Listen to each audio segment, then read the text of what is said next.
TikTok, time to rock. Good evening, good morning, good afternoon to everyone who's watching from all over the world.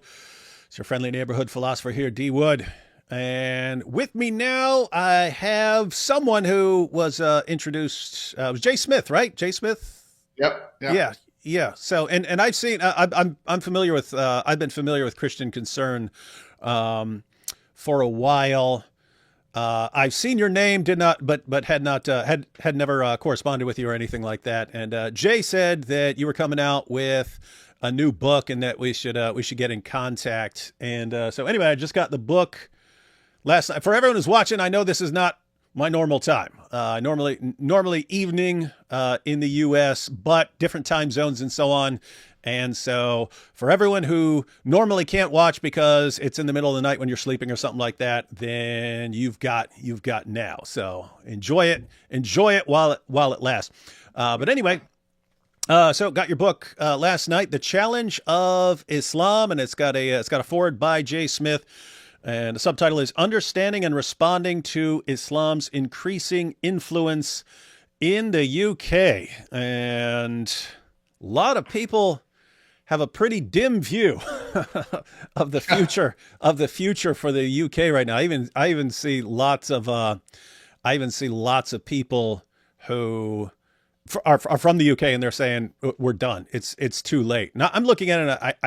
I don't think it's too late for the UK.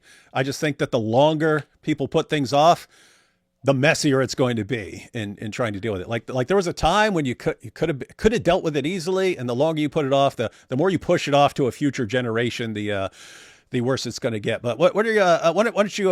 Now I know you're going to have a lot to say on these issues, but why don't you tell us a little bit about Christian Concern and Sure. and then and we can get into some stuff. Yeah, sure. Christian Concern is a campaign organization. We campaign on trying to be a voice for Christianity or for Christian values in the marketplace, in the public square.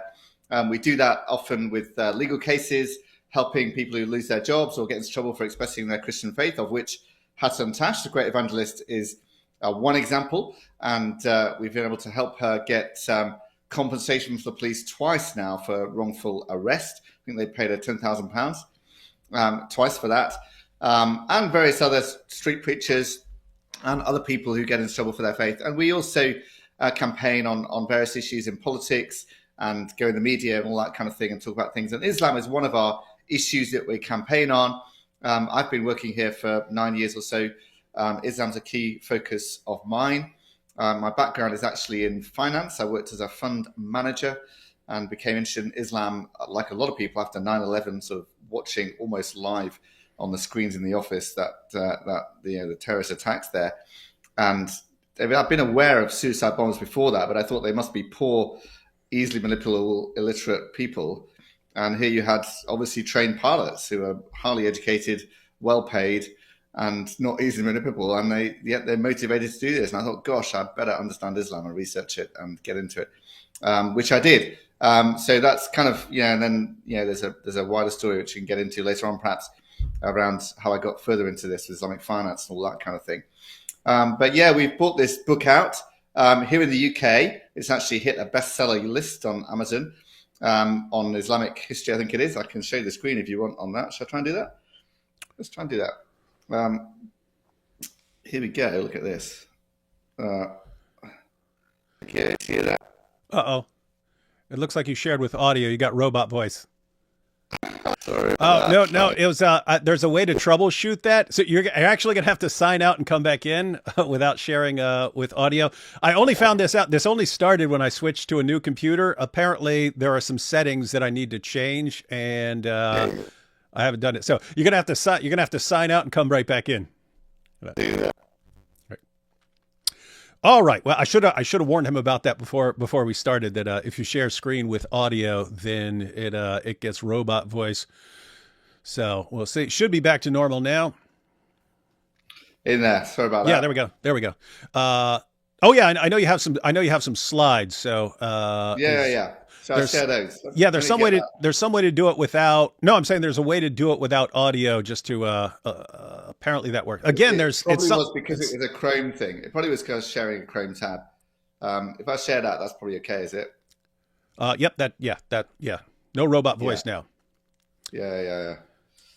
Yeah, good. So, so we launched this book last week. Had a great event, so 200 plus people turned up, and I gave a little presentation. Very happy to go through some of the slides now with you, David, about like you say, the influence of Islam in the UK, which has massively increased over the last several years.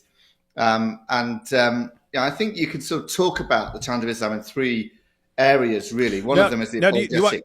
do you want me to put your slides up on the screen? Yeah, go on, do it. Yeah. All right, there we go. Yeah. So I sort of split the challenge of Islam into three parts, David. One of them is the apologetic challenge. Like we've got to work out how to give answers and explain, and preach the gospel and challenge what Muslims believe and all that kind of stuff. And you do a great job of that, of course. And Beth Peltlow and I wrote a book called Questions to Ask Your Muslim Friends, which is basically trying to give people an introduction to that and give people some basic ideas. I think people lack confidence in how to talk to their Muslims about faith. And so we just want to give some basic ideas about, well, at least you could ask them how they become a Muslim or what difference prayer makes in their life or basic questions like that. And then you could get into comparing Muhammad and Jesus. Why would you follow Muhammad when he's dead? And you've got Jesus who rose from the dead, and Muhammad didn't perform any miracles, and Jesus did perform lots of miracles, and Muhammad who mistreated women, and Jesus who treated women really well, and all of that kind of stuff. And then you get in a bit further on into questions about the Quran. So that's a book called Questions to Ask Your Muslim Friends. And then there's the theological chapter. One second, Tim. I just wanted for people who, because what you just said, as far as there can be people who kind of don't know what to say, and so they don't want to engage because they're worried that Muslims are going to have all these arguments. I've been telling people for years that Muslims, the vast majority of Muslims that they run into, are going to use the same 3 to 5 objections over and over and over again. So if people are just prepared for those, they're going to be fine in like 95% of their conversations. But in addition to that, something that people never seem to get their minds around is it's okay to kind of learn as you go, to ask questions and then to go look it up. And I tell people that it's like if you're talking to a Muslim and he brings up some argument that you've never heard before, all you have to do is say, hey, I'm not familiar with that. That's interesting. Would you mind if I went and looked into this a little bit and then got back to you? And there's no shame in that. Like most Muslims are going to be like, wow, this person's really interested in what I'm saying. And he's going to think that you're going to go back and find all this evidence that agrees with him, when in reality, you're going to look it up and find that he's been kind of. And you've got all the kind of stuff like the Bible's corrupt and all that kind of stuff in there. We've given this book. I've given this book to some people like teenagers and so on, and other people, and it's really given them confidence. And they're saying, right, I'm having lots of conversations now with the Muslims in my school or the Muslims in this place or that place, wherever it is. It's really important to get the apologetics out there, and that book is one way of doing that. Mm-hmm. And then, the other aspect to it is the theological challenge, which is like, do we worship the same God and all that kind of stuff? And what are the differences between what we believe theologically? Now, that one chapter of this book, The Challenge of Islam, is about that, but also we have published a book called Not the Same God by Sam Solomon, who's a former Islamic jurist, which tackles exactly that question very specifically. But this book really is about the cultural challenge, which not many people are talking about, the cultural challenge that we face, particularly in the UK, but it applies to the West in generally, about how Islam's influence has massively increased and how it's affecting the whole of our culture, including politics now, and what we can do about that. And one of the things to do, of course, is first of all to recognize it and talk about it and diagnose it and see where we are. This chap, Trevor Phillips, was former head of the Equalities and Human Rights Commission here in the UK. So Trevor Phillips, back in 2016, in an article in the Sunday Times here in London, he said the integration of Muslims will probably be the hardest task we have ever faced as a nation. So, forget Nazism, forget communism, forget, integration Muslims. That's the hardest task we've ever faced. And he said that 9 years ago, before political parties had adopted the definition of Islamophobia, which we'll get onto, and before some of the more recent terror attacks, and before various other things we get into here. But nothing has happened in the intervening 9 years that has said, no, this challenge is getting easier, it's getting harder. That's kind of worth recognizing, worth realizing. I don't know if you've seen this video, David. It came out, I think it was in 2023. British Islamic scholar, on this in this conference, talking about Islam, Muslim influence in the West. He said this: when you look outside, you would think you're in a second Afghanistan, but you're in Londonistan. You're not a subjugated minority. You're the leaders of humanity. So the point is there, they think they're winning, right? Yep. They think, basically we're making London Londonistan. And it certainly is the case. If you go to certain parts of London now, Tower Hamlets and East Ham and so other places like that, it looks Islamic, it feels Islamic. There's lots of people wearing Islamic dress. Women are all covered up, all that kind of thing. It feels like an Islamic place. You could be in an Islamic place. And it basically is kind of Islamized in that area. So, they think they're winning and they're turning it into Londonistan, and they're not subjugated by any means. And obviously we've seen since October the 7th, massive protests here in London about the whole Arab-Israeli conflict and Gaza and all of that kind of stuff. And they actually, one in particular that happened last year, intended to lock down Parliament. So they had so many protesters, and they actually said, we want so many of you to come that they'll have to lock the doors of Parliament itself. And they projected this chant from the river to the sea, Palestine shall be free, this genocidal chant, onto Big Ben, our Parliament building there. No police action about a genocidal anti-Semitic chant there. And the Speaker of our Parliament broke with parliamentary convention because of safety fears for his MPs, or the MPs in Parliament. So that's a shocking thing, that basically you had an Islamic protest outside Parliament that caused the Speaker to break with parliamentary convention and change things because he was concerned about the safety of Parliament. That shows kind of a political influence, really, of Islam in our Parliament in London. And in response to that, if only people had been like warning them for the last 20 years that as the numbers increase, Islam is going to become increasingly more aggressive and demand more and more political power and so on. If only there had been multiple people warning them for all these years. Exactly. No, and if anyone would listen to those warnings, exactly. And Suella Braverman, who was former Home Secretary here in Britain, wrote a comment piece in response to that, saying the Islamists are bullying Britain into submission. She said, the truth is that the Islamists, the extremists, the anti-Semites are in charge now. They bully the Labour Party, they bully our institutions, and now they bully our country into submission. And she said, this is a crisis, and the fight back must start now with urgency if we're to preserve the liberties we cherish and the privileges this country affords us all, if we have any chance of saving our country from the mob. Extraordinary thing for a former Home Secretary to say there, basically saying the Islamists are in charge and it's a crisis and all of that. I agree, it is a crisis. And I think there is a lot of truth in what she's saying there. What we haven't seen is the fight back, particularly starting politically, although there was a lot of pressure on the government around these things in the news at the moment, around migration and grooming gangs and all of that kind of stuff that's been in the news recently, and Islamophobia and so on as well. So it's worth stepping back, though, David, and just looking at the demographics. According to the last census, it was 3.9 million Muslims, or 6.5% of the population identified as Muslim. And that compares with like 60 years ago, it was 100,000. So it's a massive increase in that time. Pew Research have said we'll get to 17% by 2050. That's good. Go on. No, that's great. let's get it to 100, Tim. Just skip to the end of where you're.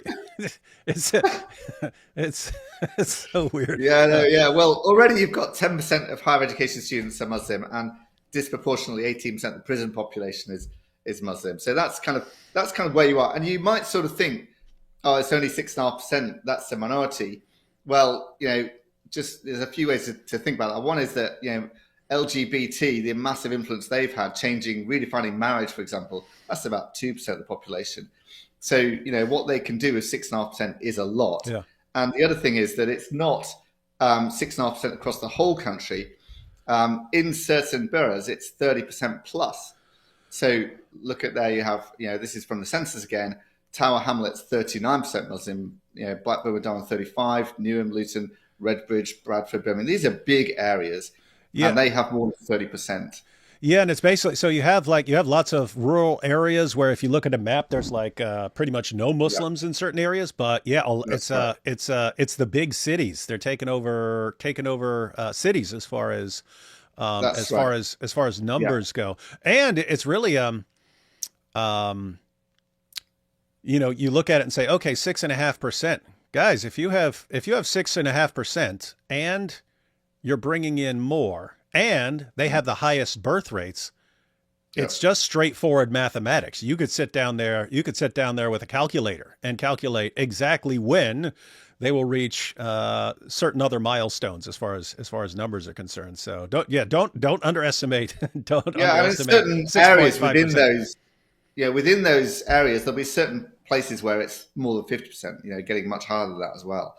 In certain wards of like Tower Hamlets and places like that as well. So, they're concentrated in certain areas, which increases their political influence in those areas. And the most popular boy's name in Britain at the moment is Mohammed.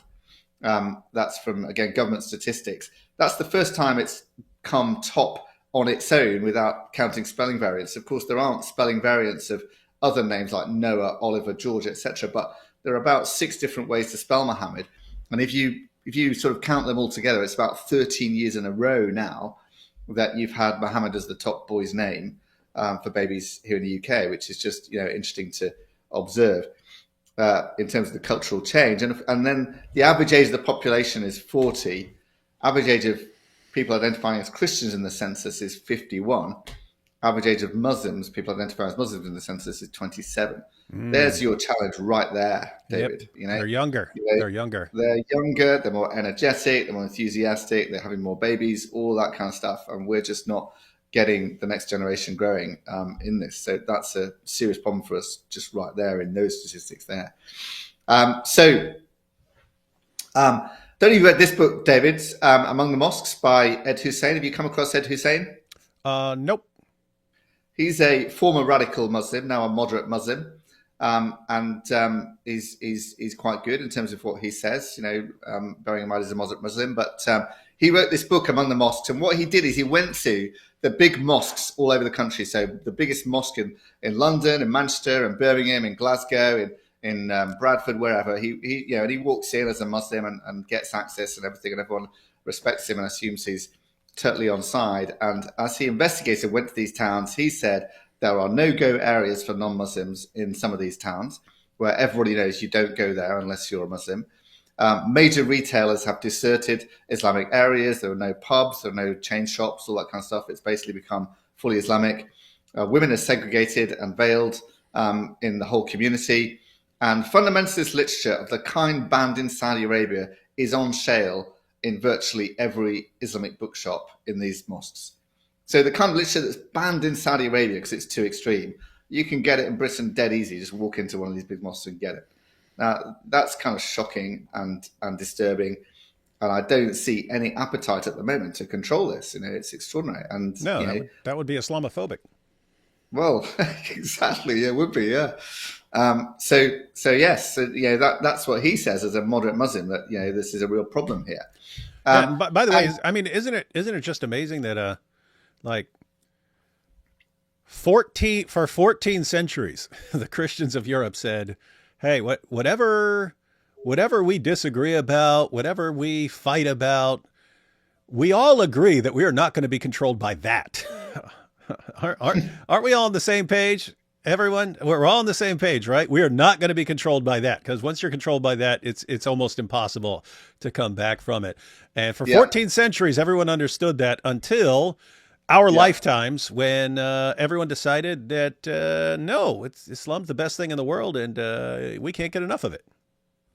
Well, it's I do think it's a failure of Christianity, David. If we were strongly Christian as a nation, if the church had preached the gospel properly, then this wouldn't have happened. This whole thing wouldn't have happened. We wouldn't have got as far as we've got, and this nonsense of multiculturalism that kind of preaches a gospel of all religions lead the same way, it all goes to the same God at the end, and says all cultures are equal and so on. blatantly false. I mean, there's a chapter in the book called "What's Wrong with Multiculturalism," and there's many ways to critique it. And you read the whole chapter, and so on. And yet now it is kind of acknowledged that multiculturalism has failed across Europe, but we haven't found another way to replace it, and we're still afraid of saying that one culture is better than another.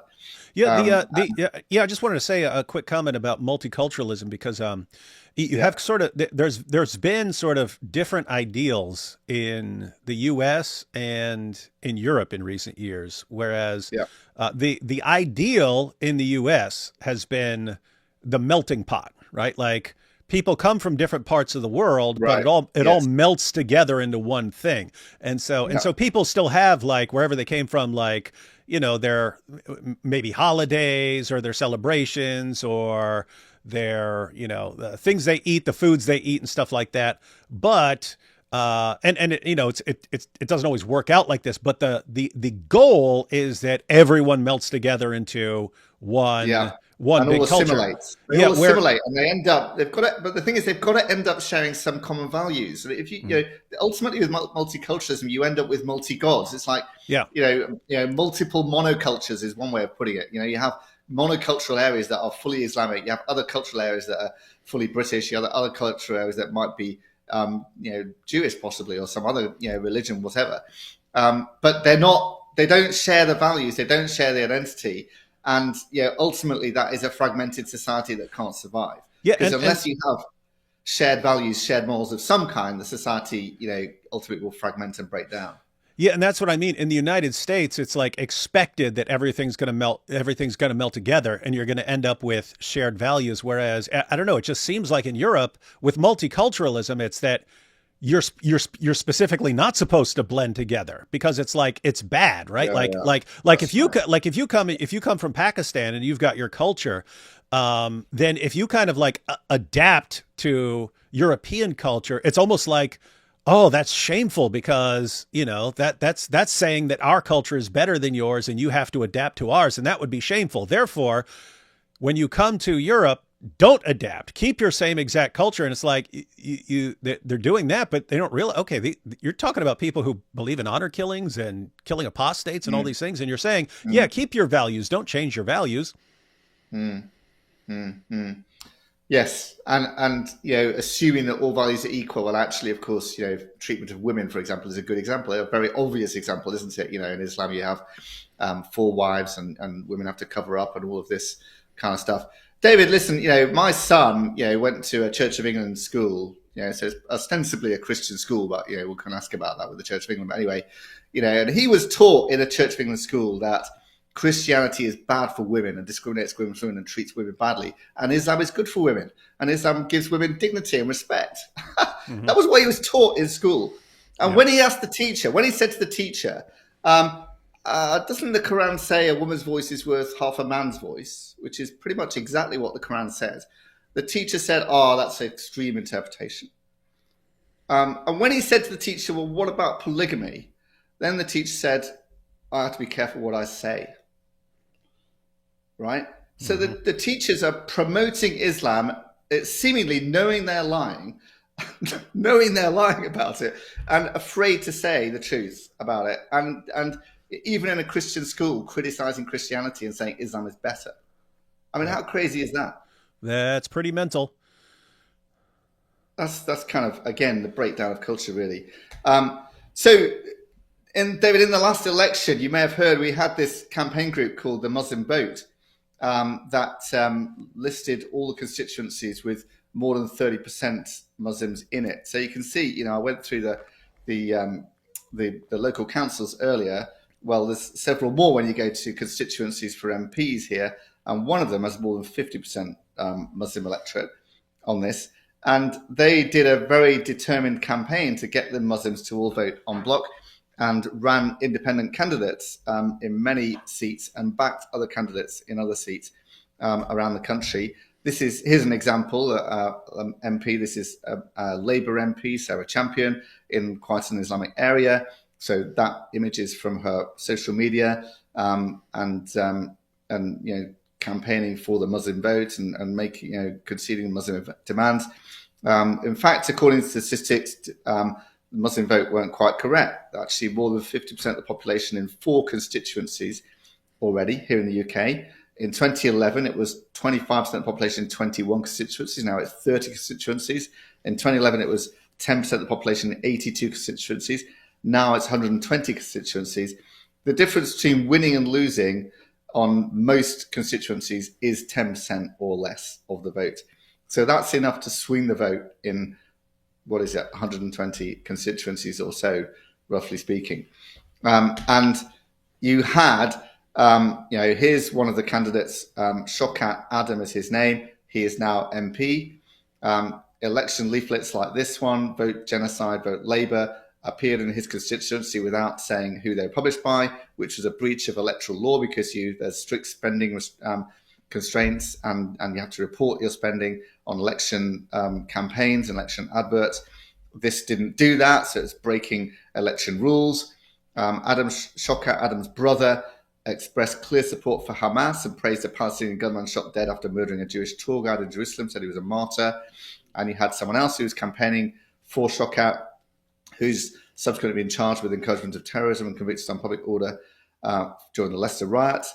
And another candidate for Muslim Vote who was detained on the Terrorism Act in January this year and previously paid damages for defamation to a young teacher. So here's another chap who's now one of our MPs, MP for Dewsbury and Batley in Yorkshire. He told hundreds of worshippers, follow the teaching of the Prophet and vote for me. If you fail to vote, Allah will ask you, I gave you this blessing, what do you do with it? The point is, this is clear spiritual manipulation here, or spiritual abuse. There is an offence in law in this country called undue spiritual influence about elections. So the point is, you can't tell somebody, if you don't vote for me, you're not a true Muslim or you're not a true Christian. But this is exactly the kind of thing he was doing. He said Muslims got a duty to vote for just representatives and gestured to the Imam saying, with the ulama as my witness, I promise to try and be that just representative. And there he is now, he's in Parliament today, having, it seems to me, abused the law. And one of Muslim Vote's demands was to change that law so we don't have a law on spiritual influence here in the UK, because they're openly saying we want to be able to express undue spiritual influence on Muslims to get them to vote our way and get them to vote for our candidates. At the end of the election, Muslim Vote claimed from their social media that they had 50 candidates that they endorsed who are now MPs in our parliament. 50 MPs that they say supported our demands and that they backed, and 5 independent MPs who got in there. Demands of Muslim Vote include things like recognising a Palestinian state, ending military ties with Israel, allowing Muslims to pray at school. There's a case about that, which I'll tell you about, adopting the APPG definition of Islamophobia. I'll talk about that a bit more later on as well. Sharia-compliant pensions in every workplace. Talk about that in a minute as well. And removing that spiritual influence law that I mentioned earlier. So I think, David, that by the next election, we will have a national Islamic party here in Britain. I think this Muslim Vote is a precursor to that. There's another group called Independent Candidate Alliance that just sprung up this week for the local elections coming up here in May, that said they will put a candidate in every ward in Birmingham in May. So you'll have, I imagine, many Islamic candidates there. That's another kind of Islamic party that's starting up here. This is a very interesting chart, this one. This shows, like, you've got the portion of Muslims in the constituency and how much the swing was away from Labour. So basically, Labour used to be able to rely on the Muslim vote, and they lost it all pretty much, or lost a huge portion of it in the last election, and they're very aware of it. 5 seats went to independent candidates. Other people had their majorities absolutely slashed, and they're kind of panicking, thinking, how do we deal with this? And so Islam is very much a big deal in our politics here. But did you know, David, that in Tower Hamlets here in London, the council is run by an Islamic party today? Did you know that? Nope.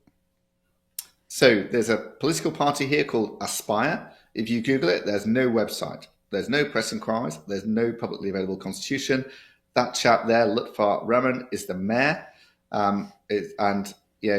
he was previously, back in 2015, found guilty of bribing local media, instrumenting grants to postmen, and exerting undue spiritual influence. He found guilty under that law and was banned from standing for the next campaign. And he is now the mayor. And that party is exclusively Bangladeshi Muslim men, and they control that local council. And they give undue amounts of taxpayers' money to Muslim charities and Muslim campaigns and Muslim groups and so on. And so you basically have here a local council already that is run by an Islamic party. And with the local elections coming up in May, we could see more of that. That's Tower Hamlets, if you remember, David. That's the area 39% Muslim. We've got those several other councils that are 30% plus. You've got a coordinated campaign. You could easily see it. And like I say, I think we'll have a national political party by the next general election in 4 or 5 years' time. Not looking good. This is a polling that was done last year of Muslims in Britain. Said only 24% believe Hamas committed murder and rape in Israel on October the 7th. 29% have a positive view of Hamas. 21% support legalizing polygamy. 32% support Sharia law. 57% want compulsory halal food in all schools and hospitals. And 52% think it should be illegal to show an image of Muhammad. Half. Yeah. So, that shows, there are moderates out there, but there are plenty who have pretty strong views there. Last year, David, I did a debate with Reza Aslan. I think you've probably heard of him, have you? Yeah, Professor Reza. Terrible, awful person. Well, I was invited to debate him on this question, is Islam anti-Semitic? And I was quite surprised to be asked, David, because, he's a professor and I'm not, and he's got 2 New York Times best-selling books that he's done. And while I have high hopes for my new book, I'm not sure it'll be a New York Times bestseller. But I sort of prayed about it, thought about it, discussed it with a few people and thought, heck, the texts are so clear. Mm-hmm. What do I have to do? I just have to read the text. And what can he say? How can he argue against it? So I did this debate. You can watch it on YouTube and get it on podcasts and so on. And I think that the text basically stood up. The texts are very, very clear in the Quran that, Jews are likened to apes and pigs, and they'll sow animosity and hatred forever and all of this kind of stuff. And then you get into the hadith and the one that's in the founding charter of Hamas that talks about rocks and stones calling for Jews to be killed if they're hiding behind them and all this kind of stuff. And then you can go into other hadith and also what Islamic theologians have said, and also anti-Semitism through the history of Islam and so on. One of the chapters of my new book is called "Is Islam Anti-Semitic?" and it basically goes through my research and gives you all of those texts, all of those documents for you to show that Islam, as defined by its text, the example of Muhammad, is anti-Semitic. And anti-Semitism in Islam definitely predates the Arab-Israeli conflict. It goes all the way back to Muhammad. And I think people need to know this and see this and recognize this. Yeah, and it's actually kind of funny how Muhammad ended up like that, because when he was in Mecca for the early revelations of the Quran, his message was, hey guys, it's us Muslims and the Jews and the Christians, and we're all on the same side against the pagans and the polytheists and so on. So we're all on the same side. And he's telling people for years, hey, when the Jews see me, they're going to recognize me from their books, and they're going to say, wow, this is the prophet we've all been waiting for here in Arabia. And so he boosted up the Jews in the minds of his followers the entire time he was in Mecca. And then they get to Medina and the Jews are like, what are you talking about? We don't you're not a prophet, man. And so they make fun of him. And then, but it's his reaction is interesting because he's telling his follower, and his followers don't know what's in the Torah or anything else, right? So he's telling his followers, yeah, I'm in the Torah, I'm in the Torah, I'm in the Torah. And then the Jews say, what are you talking about? You're not in the Torah. And he's claiming it's as clear as day, which means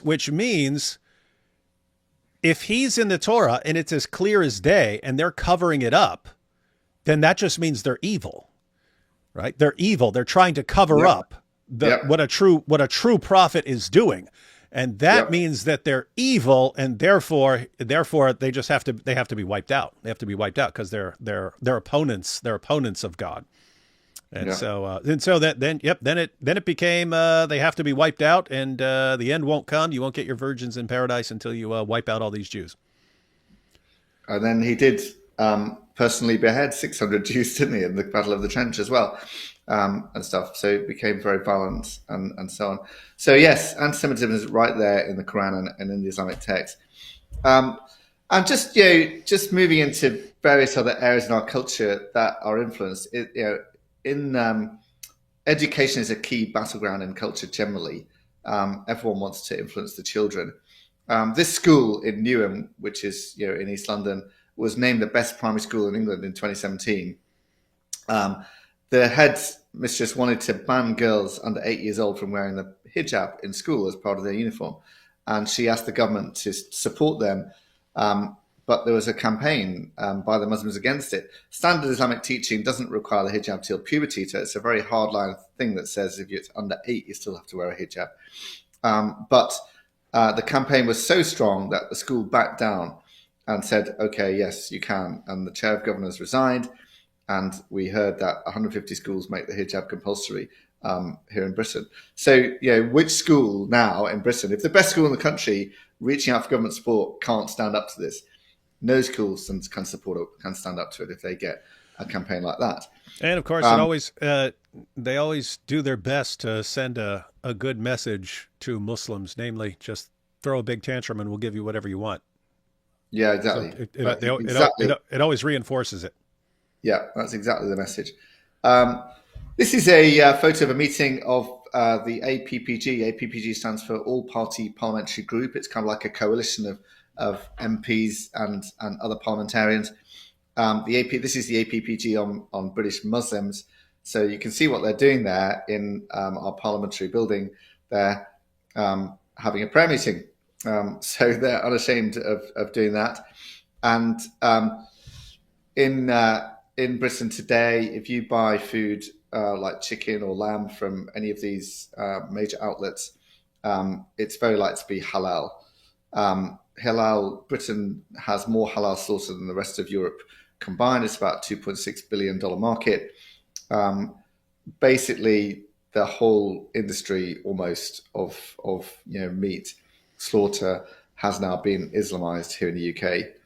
And it's not labeled, so you don't know. There's no label on the package saying this is halal, but it very often has been, and that's kind of where we are. You have to buy pork if you don't want to eat halal here. And we had an international investment summit just last year. I think it was in October, November. And guess what? The VIP information pack said this menu is halal. Showcase the best of British, and it'll be halal. That's very interesting, isn't it? There's no attempt to sort of really showcase traditional British cuisine. We'll serve you halal cuisine. And we have fashion shows. Here's a fashion show from last year celebrating the hijab and stuff like that, while Iranian women are risking imprisonment by burning hijabs. Here we are in London celebrating the hijab. The big Eid takeover in London, they claim 350,000 people came to that, David. Right? 350,000 people. And, are there any Christian festivals in Britain that have anything like that number of people go along? Nothing at all. The biggest religious festivals here in the UK are Islamic festivals. That's very striking, isn't it? Mm-hmm. That's the biggest festivals. Yeah, you've been to London, haven't you, David? So King's Cross Station is one of the biggest train stations here in London. And guess what? Last year you had Hadith of the Day on the leaderboard. Now I remember that because I was making fun of that, and I was like posting different. I was using a program to put more interesting hadiths up there, and I was posting those as a joke. So I was posting things about Jews and killing dogs and everything else. Yeah. Well, it only stopped after after some complaints and so on. You've never had Bible verse of the day, as far as I'm Yep. aware, in there. And they obviously picked their politically correct hadith. But it's again, it's kind of just symbolic of the culture that they would think anybody would think that it's sensible to put hadith of the day up on a major train station leaderboard like that. Um, then you have Arabic posters. This is in Britain, would you know?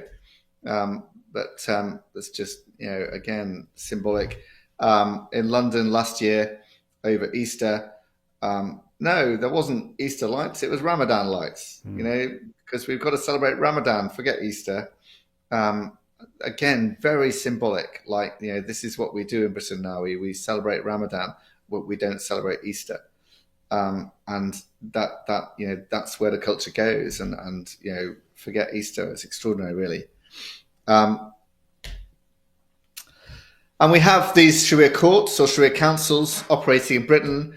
Estimated 85. We don't really know how many there are. Undercover journalists have found evidence of systematic discrimination against women in these councils. Surprise, surprise, when you read the Quran.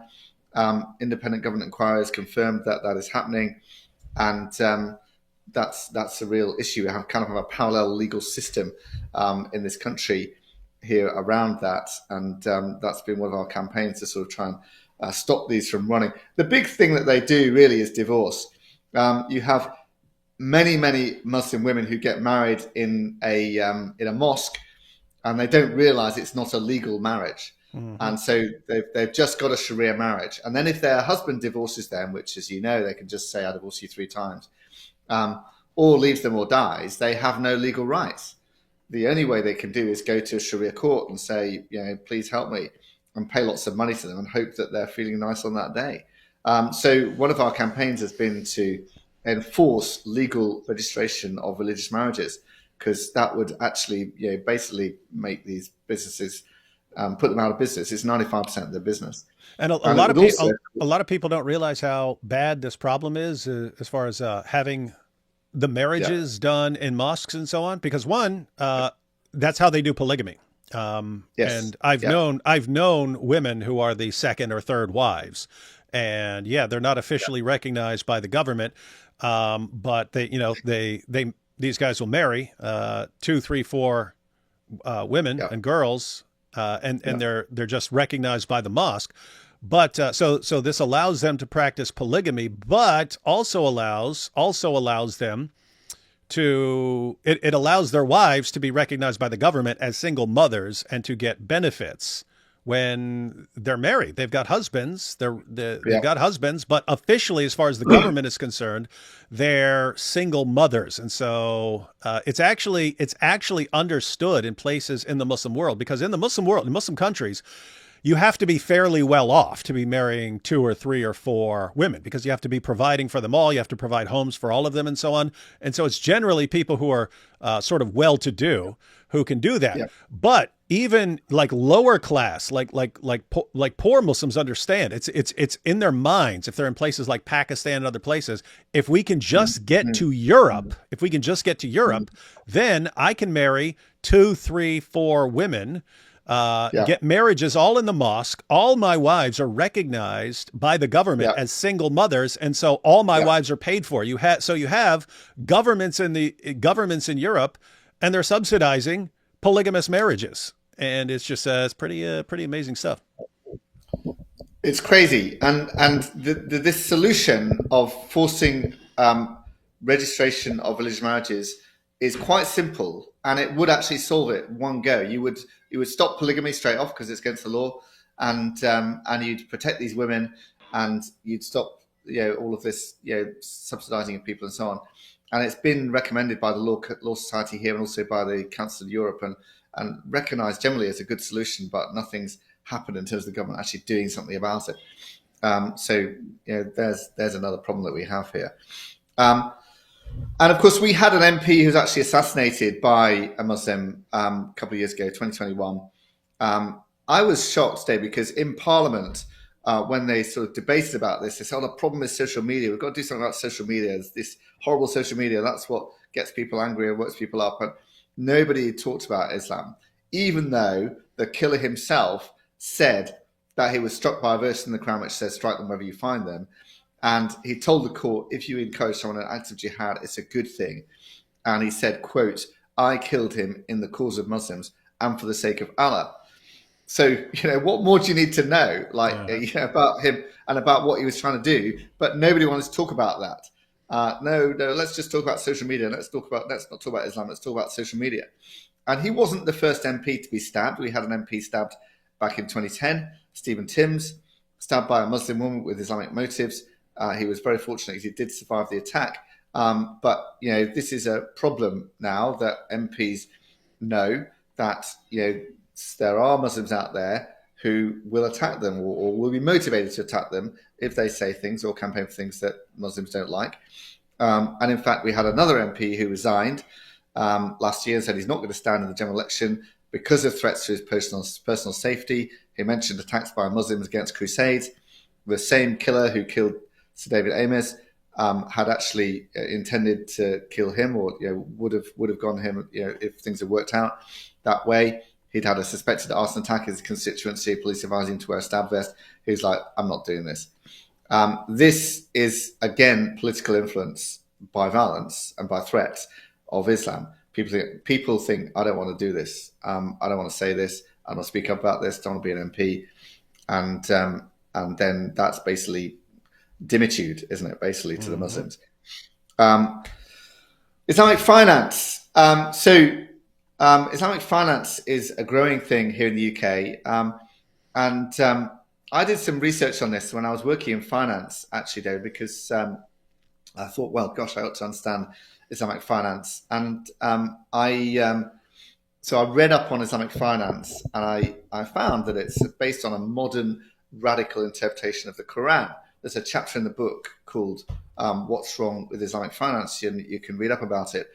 But I also sort of researching this, I came across a chap called Taqi Usmani. I don't know if you've heard of him, David, but he was on multiple Sharia advisory boards of major financial organizations like HSBC and so on. And he'd written a book in English. And in this book, he raises a hypothetical question. Do I still need to wage jihad in a country like Britain where I can freely build mosques and preach Islam? And he answers the question by saying, according to the Quran, killing should continue until they pay the jizya tax. That was like in print in English. I couldn't believe it. I wrote to a friend at HSBC and said, do you really think this chap should be on your advisory board at HSBC on Sharia advice? And he passed it to compliance and they had a fit and they got rid of him on that board, because I exposed it. And that, they left his son on that advisory board, and I'm sure the other imams understood and possibly sympathized with his views as well. And that kind of opened my eyes to what Sharia finance is really about. It's really about legitimizing Sharia law, and the people involved really want full-on Sharia law. And if they get Sharia finance and people think that's okay, it's much harder to say Sharia family law is not so good. There's a whole... The idea in Islam is always, so you have Sharia in all its glory, and wherever you are, implement that as far as you are able. If you can intimidate people into not talking about Muhammad, just through threats or something like that, or through insults, calling people Islamophobes, do that. If you can take over the legal system and then make it illegal and then sentence people to death for doing it, then do that. But whatever you can control. I don't know. It's weird. I'm not aware of any other ideology which is this obsessed with controlling everything around them, no matter who it is. It's always control as much as you can, and then continue building that control until you control everything. And it's pretty straightforward system. There's nothing confusing about it. But you take all our leaders combined, and they just can't figure it out. Well, and also Britain was the first non-Muslim country in the world to issue a government Sharia bond. We actually have two Sharia bonds now, two government Sharia bonds that are governed to some degree by Sharia law. So it's extraordinary that we've gone down this road of sort of promoting Islamic finance when it is based on a modern radical interpretation. Most Muslims throughout history and still today are happy to borrow and lend out interest. The idea that Islam prohibits interest is a modern radical view. And so these major Western financial institutions and governments are pandering to a radical Islamic view, or interpretation of the Quran. That most people have interpreted it as prohibiting usury, which is the same kind of thing that Christians would say as well. Extortionate interest, not prohibiting interest per se. Anyway, there's detail on that in the book. In prisons, as I said, it's 18% of the prison population, and you've had Islamic gangs seizing control of wings and imposing Sharia law. Reports of convenience conversions to Islam for perceived benefits, like going to prayer meetings, eating halal food. Convert or get hurt is kind of what's said in prison. Copies of the Quran are left on bed of new prisoners to test how they react to it, and so on. So they're running riot in prisons there. And people don't understand how significant that is, because lots of people just, what do I care what's happening in prison? I mean, in the U.S. you've got people and they go to prison and they have to join a gang. So what do I care if it's an Islamic gang in the UK and so on, and not realizing there are people in there who are building an army for the future. And radicalizing, radicalizing other prisoners as well. Yeah. Even non-Muslim Muslims go into prison and end up becoming radical Muslims. Yeah, I mean, just imagine you get someone who they go and join ISIS, and then they come back, and the government doesn't know what some of these guys did, and so they give them sort of light sentences because they don't know, did you actually kill someone? We don't know. So they'll charge them with participating in a foreign terrorist organization and give them like 8 years. But what happens during those 8 years? You have guys who were just trained by ISIS, and now they're going in prison and training other inmates to have the same mindset. And then you release them and they do it more, and you're locking people up. You're locking up various people for crimes, and they're going in there, and this is who they're around. It's they're building an army for the future. In other words, these are as far as like when you actually decide, okay, we're pulling the trigger now and we're actually going to start subjugating the population, they're going to have a pretty good sized army just from the prison populations. Yeah, that's right. Yep. And then you have these Islamic rape gangs as well. Again, there's a chapter in the book called Sacrificing Girls to Political Correctness, because I think that's how I see it. People have been afraid to tackle them for fear of being called racist or Islamophobic. You have these awful stories of girls under 16, where it's illegal to have sex with a girl under 16 here, and the police saying, well, we don't care about you, kind of thing. Actually, obviously, an offence, a serious offence, has taken place. It's been going on for over 40 years. Actually, it's probably more like 50 years now. So it's not actually a new thing. White or Sikh British girls groomed and raped by mostly Pakistani Muslim gangs. Victims in Rotherham, one town, is 1,500. So if you sort of count this up, if you've got about you've also got about 40 or 50 towns now where gangs are being convicted. If you have 1,000 victims per town, in 50 towns, that's 50,000 victims. Many of them have been raped by 100 men or more. So you're talking about 500,000 rapes, but raped multiple times. So easily millions of rapes have happened in these. In one of these cases, a Muslim man who raped an underage girl was spared a prison sentence because his Islamic school had taught him that women are worthless. That's absolutely appalling. That is not equal treatment under the law. That's giving people an excuse. That's multiculturalism gone absolutely crazy. There should be no excuse for what you've done. If you've raped an underage girl, you should have the same sentence as anyone else, no matter what you've been taught. And we've had various victims or survivors have published books about this. This is one of them by Sammy Woodhouse, who was groomed from the age of 14, became pregnant. Police weren't interested in working out what had happened there. The police even caught her in the act of having sex with one of her perpetrators and charged her and didn't charge him. Charged her possession of an offensive weapon and didn't charge him, even though he has obviously committed or was caught committing a serious crime. And she has evidence of police collusion and police warning the perpetrators. She let her perpetrator groom her son into Islam, showing the Islamic connection there. And actually, Sammy Woodhouse, who went to the journalist Andrew Norfolk, who originally broke the story in the Times, which led to the whole thing being exposed. And so she was, quite courageous in doing that in the end. But there are many, many stories like this, and this is just one of them. Oh, by the way, that is. I mean, the story of the about the grooming gangs and so on is they're horrifying and so on. But one of the small lights at the end of all this that I've seen in recent years is some of the victims actually speaking up now that they're grown up and are actually calling out what's been happening and so on. And that is, I don't know. It's good that after all they went through, they're able to call this stuff out. Well, it is, and also what is new is that just in the last few months, it sort of became an international story. I think here in the UK, we've been aware of it for a bit. It hadn't actually reached overseas, but you had Elon Musk tweeting about it in December, January sort of time, and huge pressure on the government here to launch a national inquiry, which is necessary because, gosh, it's like 50 towns or so. And the accounts are that these women are trafficked across county borders. They're trafficked all over the country.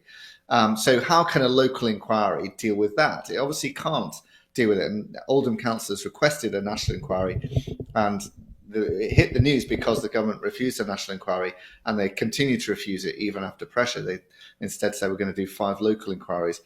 But there's no way you can tackle this without a national inquiry, and there's no way you can tackle it without actually recognising the Islamic aspect of it. Again, the chapter in my book called Sacrificing Girls to Political Correctness goes through the verses in the Quran that are used to justify this kind of thing and some of the evidence around the Islamic nature and the Muslims perpetrating. We, as Christian Concern, we helped a victim who had like 4 Sharia marriages and was forced to memorize the Quran and was kept enslaved as a sex slave for several years and stuff. And there are lots of stories like that, and Muslims, telling their abusers, you're easy meat, you're deserving of this because you're not a Muslim, because you don't cover yourself up, and all this kind of stuff. And there's a racial and religious aspect to it. And that's you're talking about as far as sacrificing them. That's I think it was like 12 or 13 years ago when I made a video about this, and I called it Sacrificing Our Daughters. And it was, the point was, it is a pagan mindset. Like in the ancient world, the most precious thing that you could give to your god or your goddess was your child, right? Like your allegiance, your devotion to your god was measured by the value of your sacrifice. And so the most valuable thing that you could give to your god is your child. And so then we have Christianity, where no, God provides his own sacrifice. You don't sacrifice to God. God provides his own sacrifice. And then as people abandon Christianity, we have all these promises. Hey, things are going to get better and we're going to become more scientific and so on. And no, you go right back to paganism. And you do the exact same thing. You show your allegiance, you show your devotion to whatever your God is. In this case, an altar of tolerance or something like that. And you demonstrate your allegiance and your devotion to your new God by offering up your daughters on the altar. And so it's hope people are watching. That's exactly it. Yeah, sacrificing girls on the altar of political correctness. That's exactly it. And then last year we had a man jailed for chanting "Who the F is Allah."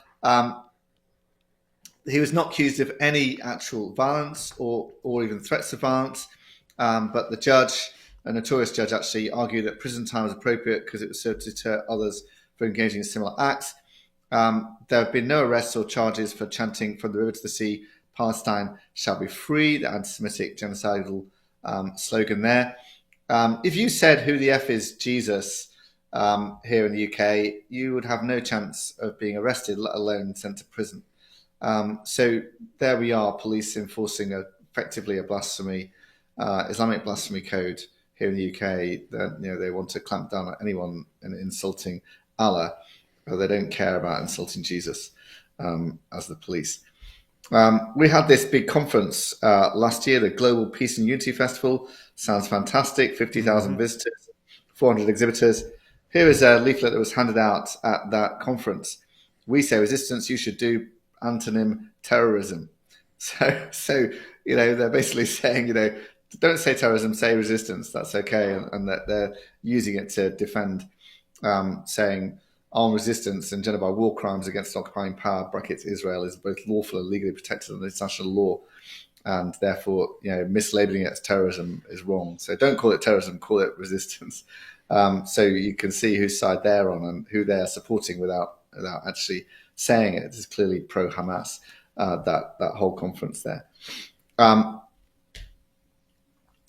This chap was convicted last year and sentenced for terrorism offences. He tried to murder Hatan, or intended to murder Hatan Tash at Speaker's Corner in Hyde Park. He also planned to murder any Christians with Hatan and any police or soldiers in the area. He had considered an attack at the Queen's funeral, but it was too late to do that, so he targeted Hatan instead. Credit to the police because they caught him on the way to attack Hatan.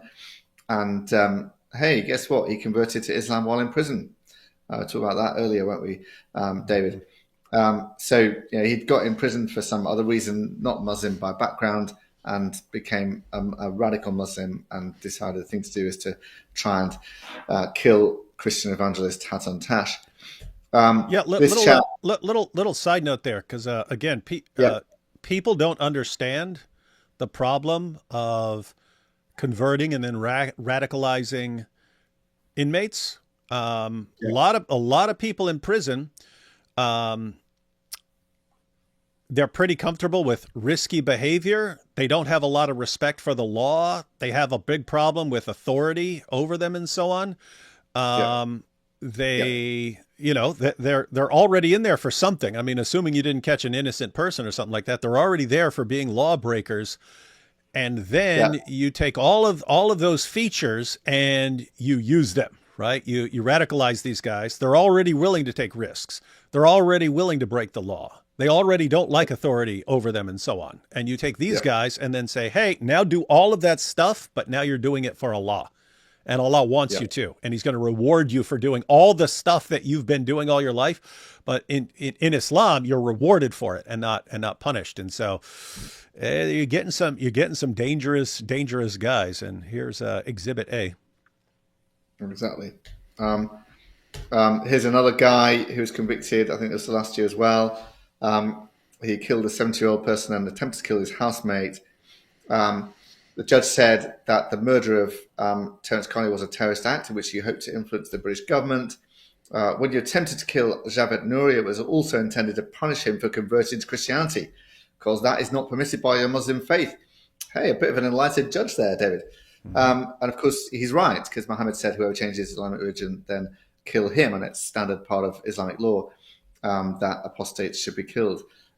So there he was, trying to enforce Islamic law because his housemate had converted to Christianity, a dangerous thing to do from Islam here in the UK. And the current terrorist threat, according to the government contest report, is that Islamist terrorism is about 67% of attacks since 2018 and 75% of MI5 caseload and 64% of those in custody for terrorism-related offences. I have to say, the security forces have been incredibly successful. There have been 9 terrorist attacks since 2018, 43 disrupted on top of that. So an average then of about 8 attacks per year. Imagine how the country would feel had those 43 or more of those 43 been successful. Makes a big difference. Yeah, and that's actually interesting, because I've had the same impression here in the U.S. that the people who are the people in the government who are in charge of actually stopping the terrorist attacks are more competent than I would think, based on what politicians are saying. When I hear politicians, they all sound like complete idiots, and so I think that the FBI and Homeland Security, that they're a bunch of idiots too. And turns out they're not, because my wife and I lived in New York, and I counted, there were 12 attempted terrorist attacks in New York in a row were all stopped. Wow. Without a Yeah. successful attack. And lots of things that have happened over the years. Like one time I was doing a show. This was like probably 2011 or something like that. But we were doing a show, and a Muslim called in the show. It was a live call-in show. Called in and Yeah. threatened us. And then the tech guys after the show, the guys who do the calls, they came in after the show and said, as soon as as soon as they hung up on the guy, they got a call, and it was Homeland Security said, "Give us the callback number of that guy who just called." So these guys were actually like, what? Homeland Wow. Security was watching the show to see if anyone radical calls in and so on. And it's just been Wow. over the years. It's been I've had just randomly police cars parked out in front of our house, and they'll just be there all day. I've had police show up and say, "Hey, we need to see David Wood. We need to make sure he's okay," and so on. One time, a Muslim said that if I met him in well, this actually happened a couple of times, but one particular time he said, if I met him down in Manhattan, then he would kill me. And so Yeah. I said, I'll be there. And I went down there, and there were 4 soldiers standing there with machine guns. And and one time there were some threats, and the FBI showed up at my door, 2 FBI agents and so on, and said, "Hey, we've got some credible threats against you for some videos you made." And I said, "Well, there's a reason I made that." And they said, "Sir, we are not here to judge you based on what you do with your constitutionally protected free speech. We're here to warn you because there are credible threats against you." So the point is, lots of times over the years, I'm just like, Mm. these guys are actually way smarter than you would expect, given the state and politics. So yeah, sounds like there are some similarities there in the UK, and that behind the scenes there are some people who are paying attention and stopping a lot of Yeah, this I stuff. think they do an incredible job. Yeah, and in spite of the politicians, shall we say? Yeah. Um, Way back in 1989, we had this big event of Salman Rushdie publishing the Satanic Verses, a book about well, the Satanic Verses in the Quran, which is verses that are alleged to have been inserted by Satan, that Muhammad said, Mm-hmm. were inserted by Satan, all that kind of thing. It was a massive event. We all learned what the word fatwa meant, because this fatwa came from Ayatollah Khomeini, that he should be killed for insulting Islam, insulting Muhammad, and so on. And we had these protests and so on. This is 1989, when the portion of the Muslims in the population was way less than it is now. And we had the Archbishop of Canterbury sort of saying, maybe we should extend blasphemy to Islam. Extraordinary thing for him to say. There's a chapter in my book on this. I call it From Fatwa to Fear, on the whole sort of going through what happened there, because it was a seminal event. Trying to ban publication of a book here in the UK by Muslims in Britain. And people did die of it. People did get killed for this. And of course, Salman Rushdie himself got attacked. How many years is it later? Back in 2022, he got attacked and stabbed and seriously injured, lost the sight of Mm-hmm. one eye, and so on from this. And the repercussions are still going on to this day. I've got a copy of this book at home, David, Oxford University Press. A very short introduction to Islam. I thought I'd be interested to see what they say. There's a blank page in the book, and in the small print it says, in the first edition of this book, this space contained an illustration from the famous manuscript of Rashid al-Din's Universal History from 1307 in Edinburgh University Library. Although the illuminated manuscript from Tabriz is widely recognised as a masterpiece, often reproduced, a small number of readers found the picture blasphemous. So what did Oxford University Press do? They thought, we'll better apply Sharia law and not publish a picture that a small minority of Muslims even regard as blasphemous. There's the That picture there. that reminds me of I think it was Yale University Press. They published a book about the Muhammad cartoon controversy Yeah, with the yeah. Jalans Poston, and they didn't put any of the cartoons in the book about the cartoons.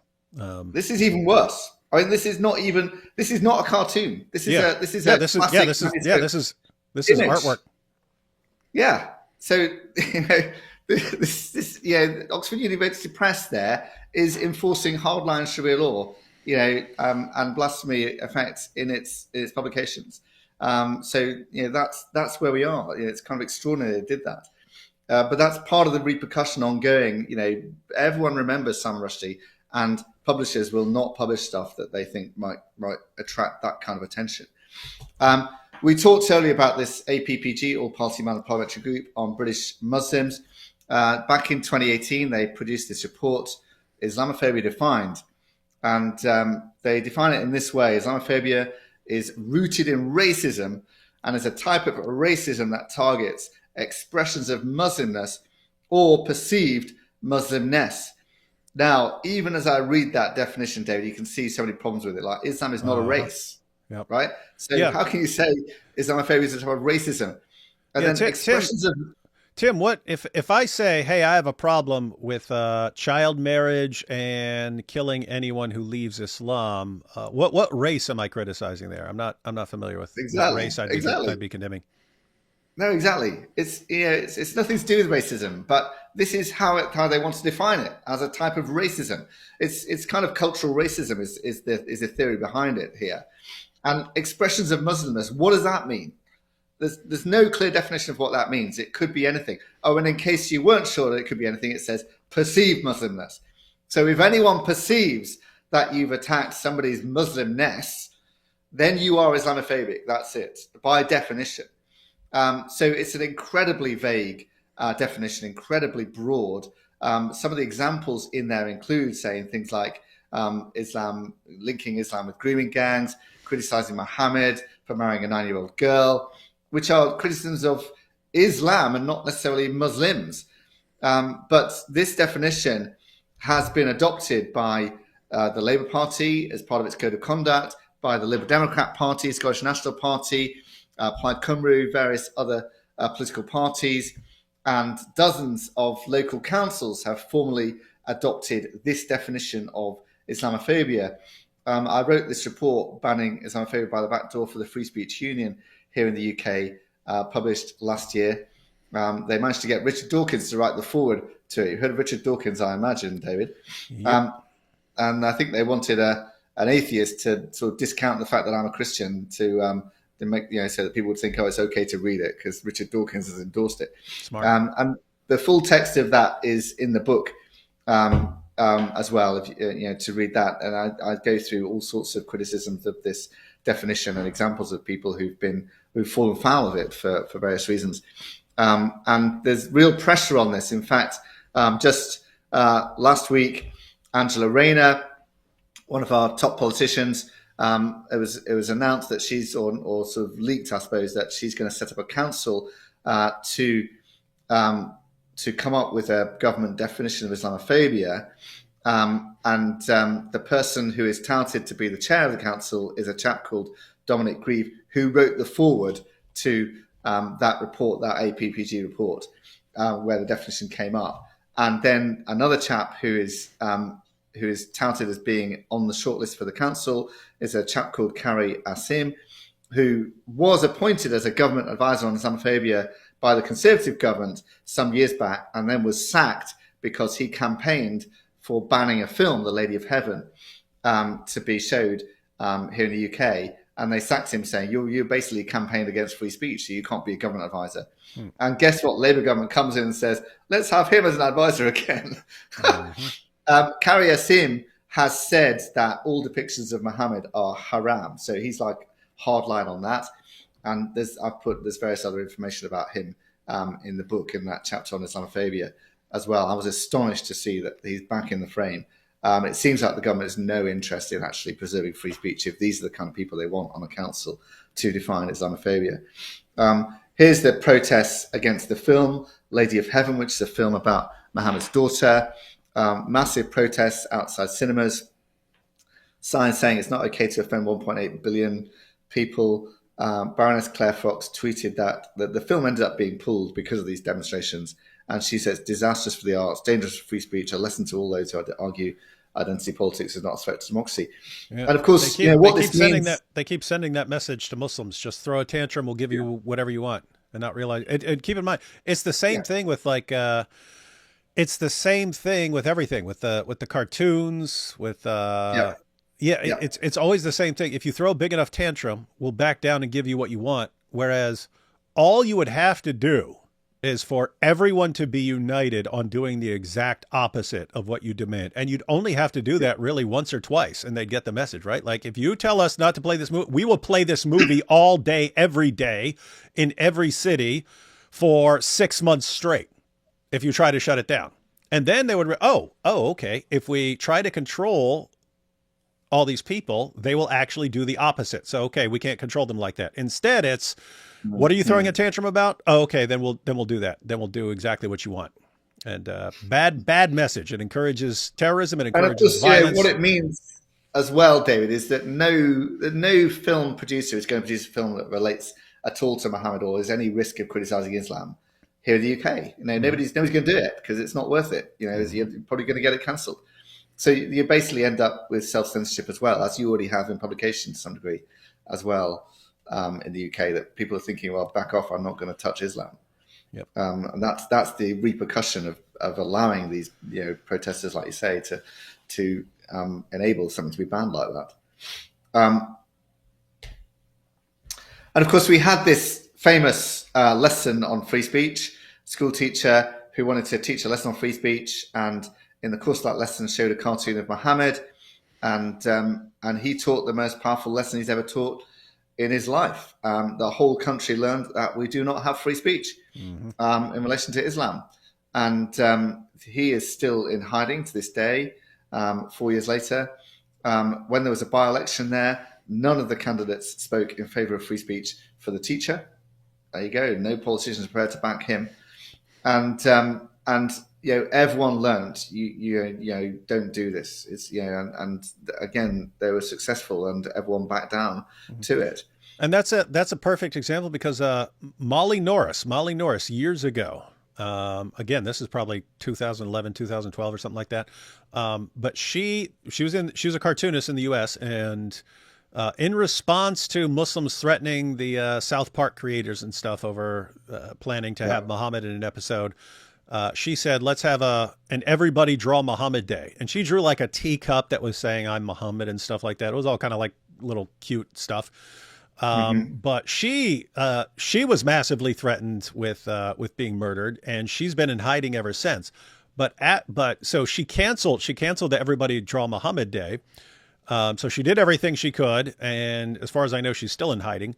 But after that, people decided to go through with the Everybody Draw Muhammad Day, and tens of thousands of people drew cartoons of Muhammad. Guess what? Not a single person was harmed as a result of that. Why? You can't. You can't. If everyone stands up at once, there's nothing they can do. And instead, we just leave one person at a time to take a stand, and everyone throws them under the bus. And it keeps sending the message, this is exactly how you conquer us. We will give you a roadmap for controlling us. That's right. Yep. That's exactly. And people are afraid. And the lesson, that's the other thing that people hear about this kind of thing and are afraid as a result. We also had this incident of a Quran. There's a picture of it there that a school kid had bought himself. It was his own copy of a Quran. It got knocked out of his hands and dropped on the floor. My goodness. I mean, the police got involved. I mean, how often do kids knock books out of their hands or drop a book on the floor and nothing happens? I mean, who cares? I mean, it's not important. But the police got involved. It was treated as a non-crime hate incident. The boy and his family received multiple death threats and threats of violence. And it's basically kind of like, gosh, any book you can disrespect, but not the Quran in a school. That's terrible. Mm-hmm. The local council there is one of those councils that adopted that APPG definition of Islamophobia, so therefore they can call this Islamophobic as well, and all that kind of stuff. And it's again, symptomatic of the Islamization of our culture, that police think that insulting a Quran or dropping a Quran is something that they should be concerned about. And then we also had, just last week, I think it was, a man who did burn some pages of the Quran in Manchester, and he was arrested and charged with an offence. And then also, shockingly and disgracefully, really, the police named him and put his ID out online, so Muslims could all go and attack him if they want to. I mean, it's absolutely disgraceful that they did that. Yeah, that was horrifying. Usually, what we see in the U.S. when we see things going on in Europe, when we read the news in Europe, if it's a terrorist or something like that, they use initials. They don't give people's names and so Yeah, on. yeah, And here you have a guy burn the Quran, and they're like, "Here's where you find him." So this, it's I mean, crazy. this is a guy who tried to be one of the few people in Great Britain willing to stand up for free speech and saying, "Hey, I'm not going to be intimidated because you're killing people." And Mm, the British government said, "Well, we're going to help them kill you." And that's that crazy. is pretty darn creepy. And it's not an offense to burn a book. Again, No, yeah, of why course is the not. Quran getting special treatment here? It's not offense to burn pages of a book. If you watch the video, he's just there and there's a few people with cameras standing around it and that's it. Like, so what? But oh no, but it's a Quran. So yes, we have to do something about this. Um, we had bomb threats to a school that wanted to stop students wearing pro-Palestinian badges in the aftermath of the October 7th attacks.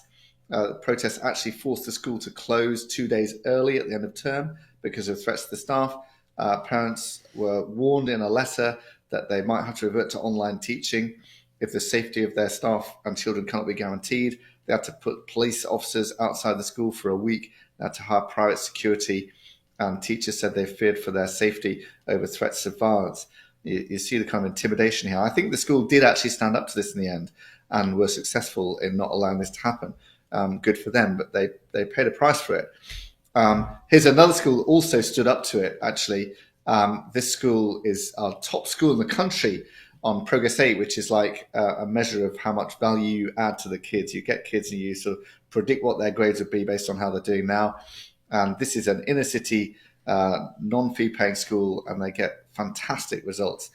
But they're in an Islamic area, and some of the Muslim pupils were campaigning to have Muslim prayers in the playground and intimidating their fellow pupils into joining them, saying, "You're not a true Muslim if you don't join us," all this kind of stuff. And the head teacher said, "No, I'm not having that. We're not having this sectarianism. We're trying to be a multicultural school and have people all sit next to each other for lunch and mix and we can't have people segregating and praying. And it's not how our school should operate." There was a bomb threat. There was a brick thrown at a teacher's window, and staff were fearing for their lives, and pupils were being pressured. As I said, it went to court. It came out that the pupil who brought the case had been suspended for threatening to stab a girl in the school, but she brought a case to court for breach of her human rights, for not being allowed to pray in the school. Unfortunately, the school won the case. The court decided that they didn't have the facilities to allow this, and they couldn't be forced to do it. And so, the Muslims had to back down. But it took a huge battle, and again, a lot of cultural things. Some Christian, other people say, "Oh, why can't they allow prayers at school?" and all this. But it's actually much bigger than that. You are actually, it's a deliberate attempt to Islamize and pressure Muslims and all of that kind of stuff going on. And unfortunately, the school did stand up to it. And unfortunately, the courts backed them up as well and stopped it from happening. And Hassan Tash, I think you've spoken to her a few times, David. Oh, But I've been friends with Hatun for years. yeah, great. Yeah. Well, as I said, we've helped her on the legal side and got her conversation from the police. She's been assaulted several times while preaching. The police have found it easier to arrest her rather than to arrest the Muslims who are actually attacking her or threatening her and clearly committing offences in doing so. They don't arrest them. Instead, they arrest them. By the way, I keep coming back. It's the same message every single time. Yeah. We don't like this woman because she criticizes the Quran and criticizes Muhammad. Well, just form a big mob around her and we'll arrest her. And you know the videos that Yeah. she would be standing in the middle of a crowd of Muslims screaming at her. Police would lock her up and Muslims would be screaming Allahu Akbar as police haul her off. And what message does that send? Just form a mob and start threatening people, and we will do whatever you want. And that's I don't know. The British government seems hell bent on sending that message. Indeed. Well, and she reckons she's seen about 1,000 Muslims convert to Christianity, including 120 imams. And what we need is more Christians like her Mm-hmm. over here in London, in Britain, who are courageously able to stand up and Oh say, yeah, if you had a dozen Hatuns, I believe Islam would be cooked in the UK. If you had a dozen, yeah, if you had a dozen of her, so clone her now, and yeah, you'll be okay in the yeah, future. yeah. Um, and then the book sort of concludes with 10 policy recommendations that actually would make a difference, which I put out in, I think, 2018. And of course, none of them have been enacted, but they're actually not necessarily very difficult, like banning Sharia councils. Why do we have a parallel legal system? Registering marriages, like we talked about, ban face veils. That's been done in 16 countries around the world, some of them Islamic countries. So it can be done. Why can't it be done here in Britain? It's obviously a security risk as well as bad for the women, all this kind of stuff. But we're too like, oh no, it's cultural. We shouldn't criticize it. Tighter marriage visa rules. That's about allowing people to continually bring in new wives from abroad. Ensure police enforce the law equally, regardless of culture, religion, or ethnicity. That's become a big thing now, more recently with two-tier care and all that. Stop promoting Islamic finance. Unashamedly identify the nation as a Christian country. Robustly defend free speech so that Islam can be criticized but prosecute incitements of violence. Ban foreign funding of Islam. Again, that's been done in a few European countries already. It could be done here. Cut levels of immigration. So that's kind of some things that the government could do but hasn't done. But I think, as you sort of said in the introduction, David, I think there's still hope. There's still possibility that things could change and things could, somebody could decide to get their act together and actually tackle this and do something about it. But the question is, have we got the courage? Have we got the guts? And will it be too late at a certain point? Or is it already too late? I don't think it is, but it's getting close. Yeah, I don't think it's too late either. But I mean, people need to wake up and real quick, like, because again, Yeah. it's just a situation where, like, 20 years ago, you could have dealt with it pretty easily, and then 10 years ago would have been really difficult to deal with it. Now would be kind of a nightmare to deal with it, but 10 years from now, it's like you could and it's like you could have dealt with it peacefully, and the longer you put off, the more you're sort of guaranteeing like a future bloodbath over this stuff. And it's like, hey, I want to avoid the bloodbath. That's why I would like to deal with it peacefully. But everyone who tries to deal with it peacefully through criticism and through standing up for freedom of speech and so on, we're condemned as evil. And the good people, we're told, are the ones who are basically pushing this off to a future generation to deal with it through a bloodbath. And it's like, wait a minute, how are you the good guys when you're basically guaranteeing a future bloodbath over this? And the people who want to deal with things peacefully through criticism and speech are the evil ones who must be silenced and condemned and locked up and so on. So yeah, these are absolutely insane times. Anyway, we got some super chats here. Let's go through these real quick and see.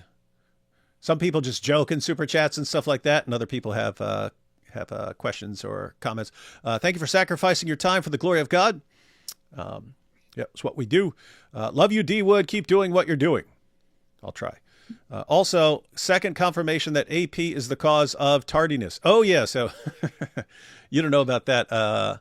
We're always like habitually 10 minutes late when we live stream, but people noticed recently then whenever I have on a different guest that we're right on time. And so they've solved the mystery. John West says it's not irrational to recognize the danger of Muslims. Yeah, it's you have people shouting from the rooftops what they want to do. And when you say, hey, these guys are acknowledging what they want to do, you're called a bigot for saying, hey, they say they want to do this. Like in your neck of the woods, you have people like Ali Dawa posting videos on YouTube saying that once he gets his way, he's going to execute apostates. He's totally fine on YouTube. YouTube doesn't, but if anyone were to say, this is what we're going to do to Muslims, they'd be banned. Now, that's just absolutely amazing. He's calling for mass public executions of people based on their religious beliefs, and YouTube thinks it's totally fine because he's a Muslim. What are your views on the political situation in Germany right now? Please pray for our government that it can deal accordingly with the Islamic invasion. Do you also follow what's going on in other places? If so, what are your thoughts on Germany? Not as much, but I think in Germany, they had like the whole mass immigration thing in about 2015 and all that, and then Angela Merkel saying we can do this, and there has been a massive backlash against that more recently. I think they have tightened up their rules and massively cut down immigration, and well done to them. And I think some other countries are also doing this, Sweden and one or two other countries too. So it's encouraging to see that some countries in the West are starting to wake up and are starting to say, no, hang on, we can't just carry on like this. We can't just keep on importing all these people. And it's because it is affecting our culture and it is changing our culture and so on. So yes, and I'm encouraged by that, and I want to see more of that. And it really seems to me like there's just going to be something's going to happen, and people are going to like rally around it and say this is enough, and then it seems like something's going to happen in one European country, and then other European countries are going to say, "Oh, we can do something." Well, it is things like the rape gangs, but also generally sexual offences being committed far more, much more likely by immigrant population than by others, and there is a breaking point, and then obviously if a terrorist attack succeeds, there's a huge. We saw massive riots, of course, here in the UK last year with the Axel Rudakabano attacks, and people assuming that he was Muslim. Well, maybe he is. The rumor is he attends mosque in prison. Who knows? The government did recently classify him as a terrorist and so on. But this kind of thing does cause breaking point. Again, massive publicity and pressure on the government over grooming gangs earlier this year. There are things that will ultimately cause people to act. And yes, certain catalysts, you never know when they're quite going to come, can force a massive change in policy, and we'll see it. Thanks, John Kelly. God bless you for speaking out. From Robert. Tesbot says, hi, UK breaks my heart. It's over. How do I get to USA? Yeah, I mean, we may be in a situation where people are going to have to start seeking asylum from the UK to get to a place. Rough stuff. There's a thing, isn't there, Dave? Because that Glaswegian shopkeeper who was murdered by Muslims some years ago now. He was an Ahmadiyya Muslim, and his family had sought asylum from Pakistan. Right, because they were persecuted. The Ahmadis, the Ahmadiyas, are persecuted in Pakistan. And what safety did he have here? He got brutally murdered by a Muslim here. So the UK is not a safe place for Ahmadiyya or potentially Islamic converts like Asha Bibi, who was sentenced to death for blasphemy in Pakistan, sought asylum, and it seems very likely the UK government said, no, she won't be safe here. They had to send her to Canada instead. So yes, the UK is not a safe place for people who are seeking asylum from Islam. Peter says, everybody report Islam is my identity. Was that someone in the chat earlier? Because I banned someone for spamming stuff. I don't know if that was the same person. 7 a.m. live stream. What's this insanity? This is like the middle of the night for you, David. Yeah, no, I haven't gone to sleep yet. I've been up. D-Wood and AP, keep up the good works, but God's sake, stop saying Tawheed means oneness, Islam means submission. As Christian Arabic speakers rightly translate, Tawheed is unification, and Islam as surrender. JG, I know you hear this stuff from Christian Prince, but don't come over here just telling us to modify everything to bring it in line with Christian Prince. Not interested. Morning. Very rude. God bless you, Brother David. Finally, a decent hour for the live stream for Europeans. Keep up the dismantling of Islam. Yeah, I was saying that before we started. And then I said it once we started that a lot of people complain that our live streams are at the wrong time. Can watch this one. If UK really care, they should treat Tommy better. Yeah, that's true. Why is it that when all Muslims have had a near-death experience, they all experience hell? I've actually never looked into Muslim near-death experiences, but that might be interesting. D Wood, get a mod or something. You have Islamists spamming threats at you in chat. Yeah, I did ban someone, but I don't know if there are more. Sturzenberger got stabbed. Policeman got killed. That's your religion of hate for you. Stefan says, good work, Tim. Thoughts on the monarch's indifference on Islam? So much for being the head of the church. Is there anything the king can or should do? Yes, there is. In the coronation service, which we had, was that 2023 now? He is appointed head of the church, and there's all this stuff about Christianity in there, and the Bible is presented as like the most valuable thing in the world and the lively oracles of God. And the king insisted on having Muslims and people from other faiths participating to some degree in that service, even though it's a Christian service. Now, they weren't actually able to say anything because there are actually quite strict rules in the Church of England. You can't have a multi-faith thing. You can't have prayers to another God.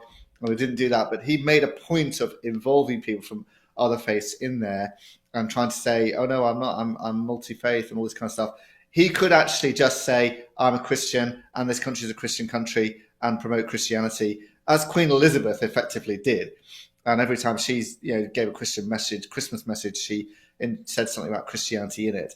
So he could be more explicitly Christian, and his role enables him to do that if he wanted to do that. But that's not the way he seems to be going at the moment. Says, ask him about Tommy Robinson. Do you have any thoughts on Tommy or?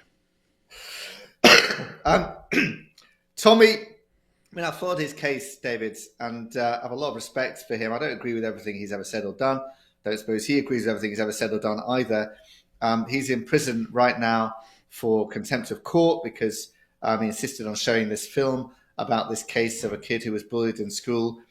I don't think he should have shown that film. I think the court judgment said there's not enough evidence to support what Tommy is saying. But Tommy is someone who won't back down.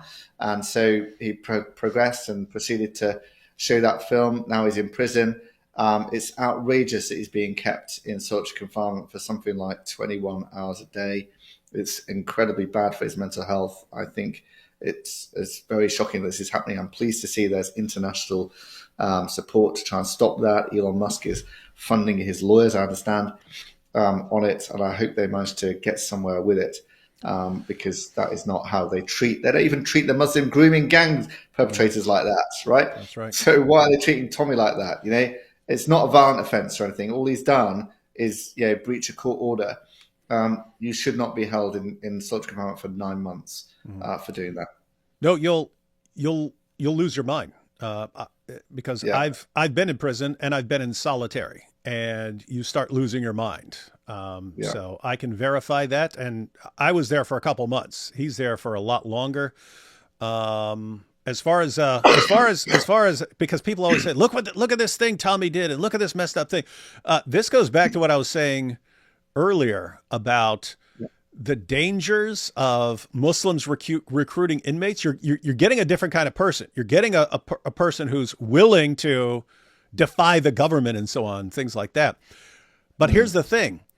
You take someone who has messed up throughout their life and give him the right ideas. That's also someone who will stand his ground and do the right thing, even if everyone's blasting away at him.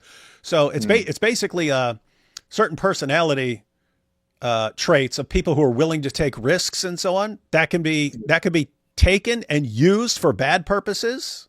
For committing crimes and so on. Or you can say, hey, here's a guy who's committed crimes and so on, and he's a risk taker, and he's willing to, and that's a person who will actually stand his ground against an entire nation just blasting away at him and so on. So it's I look at it as like some of the people who are willing to stand their ground against this stuff are people who have certain characteristics where they probably gotten in trouble with the law and stuff in their lives and so on. So, try to take people where they're at and get them to do the best they can.